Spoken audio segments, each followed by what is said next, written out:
Humayo na kayo at ibuhos ninyo sa lupa ang laman ng 7 mangkok ng puot ng Diyos. Kaya umalis ang unang anghel at ibinuhos sa lupa ang laman ng dala niyang mangkok, at nagkaroon ng mahahapdi at nakakapandiring pigsa ang mga taong may tatak ng halimaw at sumamba sa larawan nito. Ibinuhos ng ikalawang anghel ang laman ng kanyang mangkok sa dagat. Ang tubig nito ay naging parang dugo ng patay na tao, at namatay ang lahat ng nilikhang may buhay na nasa dagat. Ibinuhos naman ng ikatlong anghel ang laman ng kanyang mangkok sa mga ilog at mga bukal, at naging dugo rin ang mga ito. At narinig kong sinabi ng anghel na namamahala ng mga tubig, "Ikaw ang matuwid na nabubuhay ngayon at noong una, ang banal, sapagkat hinatulan mo ang mga bagay na ito. Ang mga nagpadanak ng dugo ng mga hinirang ng Diyos at ng mga propeta ay binigyan mo ng dugo upang kanilang inumin. Iyan ang nararapat sa kanila." At narinig ko ang isang tinig mula sa dambana na nagsasabi, "Panginoong Diyos na makapangyarihan sa lahat, talagang matuwid at tama ang mga hatol mo." At ibinuhos din ng ikaapat na anghel ang laman ng dala niyang mangkok sa araw, at ito'y binigyan ng kapangyarihang pasuin ang mga tao sa tindi ng init nito. Napaso nga sila, ngunit sa halip na magsisi at talikuran ng kanilang mga kasalanan at magpuri sa Diyos, nilapastangan pa nila ang pangalan ng Diyos na may kapangyarihang magpadala ng ganoong mga salot. Ibinuhos naman ng ikalimang anghel ang laman ng hawak ng mangkok sa trono ng halimaw, at nagdilim ang kaharian nito. Napakagatdila sa kirot ang mga tao, at sinumpa nila ang Diyos ng langit dahil sa kanilang hirap at tinamong mga pigsa. Ngunit hindi rin sila nagsisi at tumalikod sa masasama nilang gawain. At ibinuhos ng ika-6 na anghel ang laman ng dala niyang mangkok sa malaking ilog Euphrates. Natuyo ang ilog upang magkaroon ng landas para sa mga haring mula sa silangan. At nakita kong lumalabas mula sa bunganga ng dragon, sa bunganga ng halimaw at sa bunganga ng huwad na propeta ang 3 karumal-dumal na espiritong mukhang palaka. At ang mga ito'y mga espiritu ng mga demonyong gumagawa ng mga kababalaghan.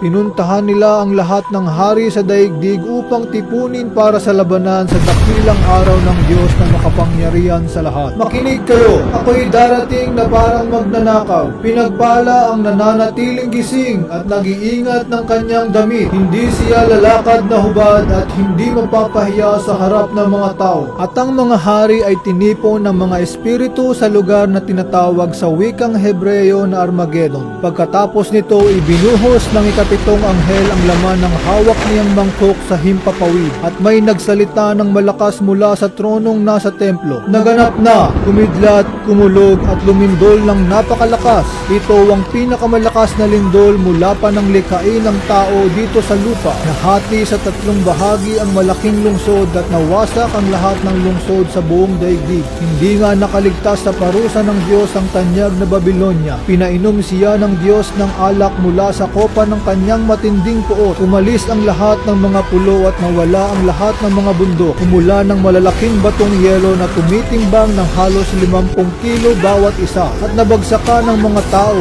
at nilapastangan ng mga tao ang Diyos dahil sa nakakapangilabot na salot na iyon. Ito ang sasapitin ng mga tatanggap ng marka ng halimaw at sasamba sa larawan nito, ang mga maiiwan sa rapture sa pagtunog ng huling trumpeta ng Diyos.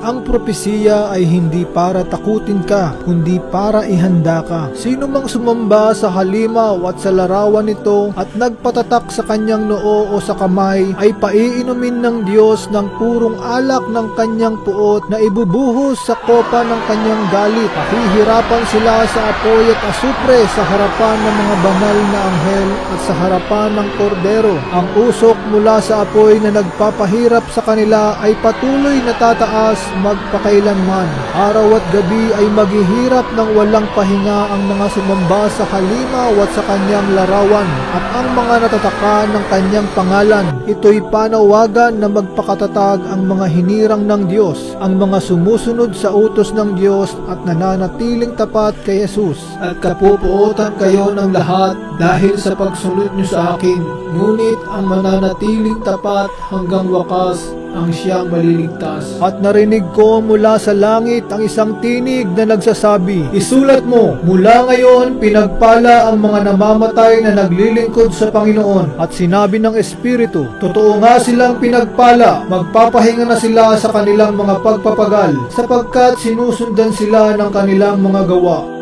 Paunawa lang po na ang tribulation sa ilalim ng paghahari ng Antikristo sa loob ng 42 months o 3.5 years ay hindi po ito ang puot ng Diyos. Ito po ay ang puot ng Diablo. Ang puot ng Diyos ay babagsak pagkatapos ng paghahari ng Antichrist para sa mga tumanggap ng marka ng halimaw at sumamba sa larawan nito. So bakit ba tayo hahayaan ng Diyos na dumaan sa tribulation? Ito po ay para subukin at perpektuhin ang ating pananampalataya. Basahin natin sa unang Pedro. Ito'y dapat ninyong ikagalak kahit na maaaring magdanas muna kayo ng iba't ibang pagsubok sa loob ng maikling panahon. Ang ginto, bagamat nasisira, ay pinapadaan sa apoy upang malaman kung talagang dalisay.